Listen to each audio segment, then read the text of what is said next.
14è punt de l'ordre del dia és la interpel·lació al Govern sobre el procés per constituir una banca pública al servei dels interessos col·lectius, presentada pel grup mixt. Té la paraula per exposar la interpel·lació per un temps màxim de 10 minuts el senyor Quim Arrufat.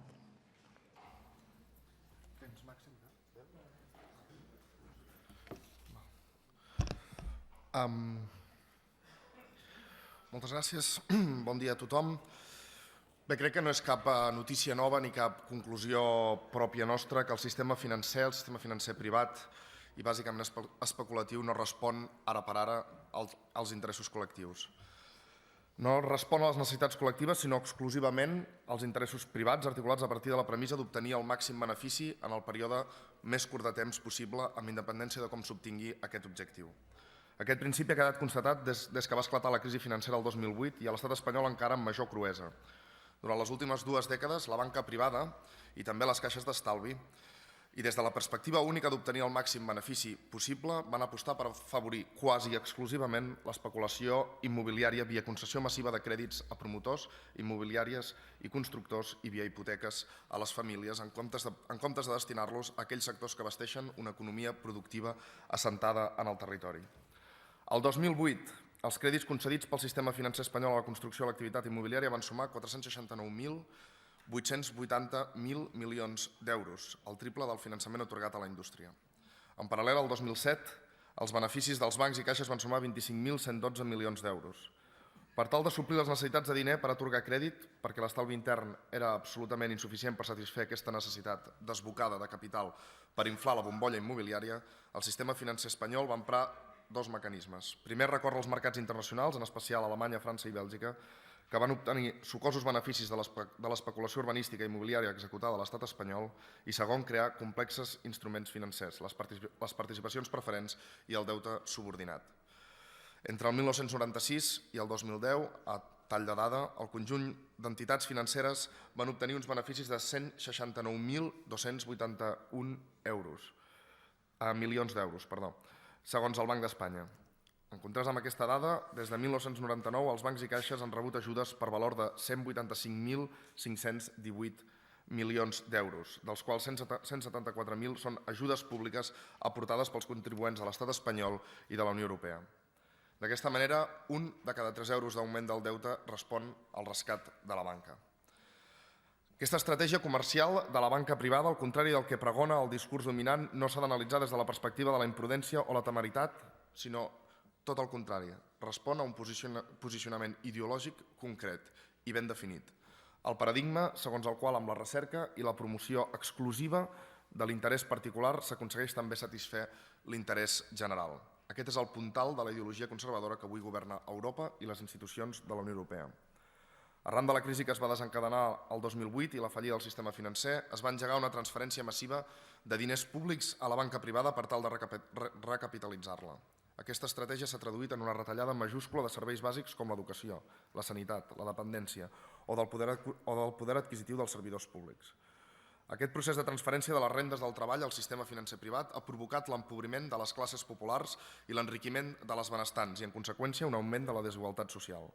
Segons les dades d'Eurostat del gener del 2013, l'estat espanyol és el segon país més desigual de la Unió Europea, només superat per Lituània, si es relaciona la renda disponible del 20% més ric amb el 20% més pobre. La premissa de concebre el sistema financer privat com a intermediari entre l'estalvi i la inversió productiva ha canviat radicalment. Aquesta tasca tradicional de la banca ha quedat en segon terme, perquè els bancs s'han convertit en els subministradors principals dels fons pels mercats especulatius. Així, per exemple, i també a tall de dada, i segons Tax Justice Network, el Banco de Santander el 2010 va gestionar 195.000 milions d'euros en paradisos fiscals. La conseqüència directa de l'esclat de la bombolla immobiliària i la implosió del sistema financer ha estat la destrucció de 3 milions de llocs de treball i l'execució de més de 400.000 hipoteques a l'estat espanyol, però també la no concessió de crèdits a l'activitat productiva. Avui, milers de petits tallers i empreses tanquen per manca de finançament mentre la banca i els grans conglomerats empresarials no paren d'acumular beneficis. Vers aquesta realitat, l'única garantia per poder disposar de crèdit a mans del teixit productiu i dels beneficis col·lectius és la constitució, i ja anem amb molt de retard, d'una banca pública. Una possibilitat perfectament viable, com ho demostren experiències internacionals, per exemple, als Estats Units d'Amèrica.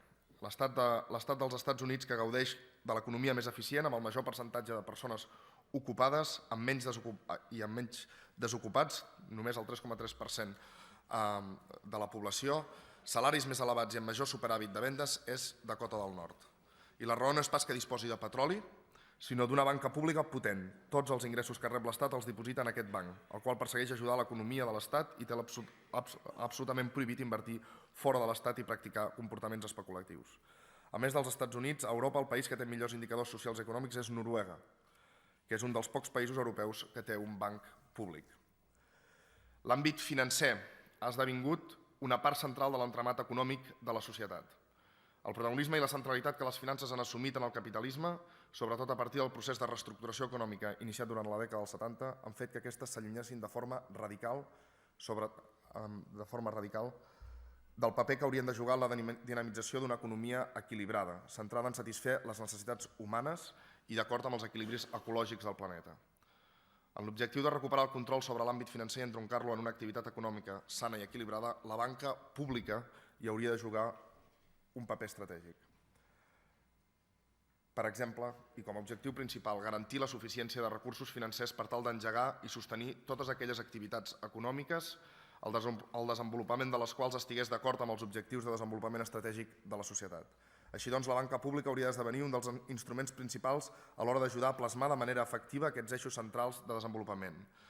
Eixos centrals de desenvolupament que haurien d'esdevenir la força tractora alhora que elements arrossegadors de la dinàmica econòmica i productiva del país. Al nostre entendre, els objectius de desenvolupament estratègic de la societat serien tots aquells que, definits de forma el més participativa i democràtica possible, s'orientessin a satisfer les necessitats de la població en un entorn productiu ecològicament viable. Així doncs, caldria que les activitats que rebessin el suport financer públic estiguessin subjectes a determinades condicions. Fixar llocs de treball de qualitat, condicions de treball i salaris dignes.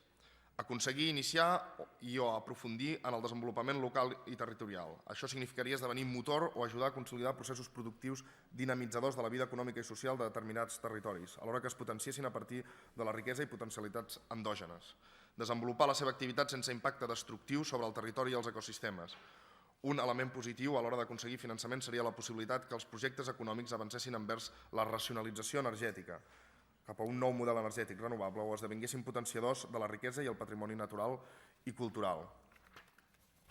Avançar, finalment, també cap a formes de propietat democràtiques. Un element central que caldria potenciar a través del suport financer públic seria el fet que les formes de propietat generades pel desenvolupament de l'activitat econòmica esdevinguessin de tipus cooperatiu, de propietat municipal o altres modalitats de democratització de la propietat. En definitiva i en conclusió, volem fer incidència en el fet que portem 5 anys de crisi del sistema financer basat gairebé exclusivament en l'especulació i en el rèdit fàcil i ràpid. 5 anys en el qual els poders públics han estat incapaços de generar una alternativa o de començar a generar els instruments per revertir aquesta situació. L'única acció pública que s'ha fet davant de la crisi absoluta del model econòmic basat en l'especulació ha estat transferir rendes del treball al capital financer per tornar-lo a situar en posició de domini, de poder i de capacitat de tornar a activar ell sol l'economia i amb els seus criteris. És obvi que aquest model no ha funcionat, o sí que ha funcionat. Sí que ha funcionat en detriment del 99% i en benefici de l'1% propietari d'aquest sistema econòmic, ideòleg d'aquest sistema econòmic.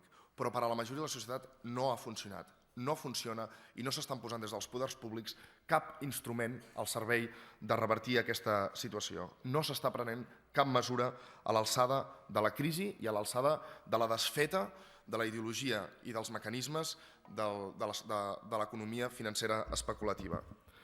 I per això proposem, i no som els primers, com tampoc serem els últims, però comença a ser greu l'absència, la incompareixença del poder públic per generar aquesta alternativa. Proposem la creació d'una banca pública que respongui a la necessitat de generar economia productiva, a la necessitat de fer una transformació econòmica i a la necessitat d'introduir conceptes d'ètica i de justícia social en el sistema financer. Ètica, i amb això acabo aquesta primera intervenció, són conceptes molt senzills que fins i tot no hauríem d'estar ni tan sols proposant nosaltres, hauria d'estar proposant la majoria parlamentària d'aquest país i d'altres països i del país veí. Ètica en l'estalvi i ètica en la inversió. Hem de tenir el dret, com a mínim, els i les ciutadanes, de tenir els estalvis fora del sistema especulatiu, de no participar ni per activa ni per passiva en aquesta economia salvatge de l'especulació financera. I hem de tenir el dret de tenir unes estructures democràtiques i transparents que tinguem com a un mínim de certesa que estan actuant en benefici de la majoria i no en benefici de la minoria. I hem de tenir, i amb això acabo, ètica també en la inversió. No podem permetre que la major part de diner que circula s'inverteixi en activitats que no juguen en benefici de la majoria, que destrueixen el territori, que generen precarietat laboral i que ens porten a situacions com l'actual, amb l'atur que tenim i amb la situació de recessió econòmica a la que ens han abocat i a la que ens presten o la que ens prometen pels propers anys. Moltes gràcies.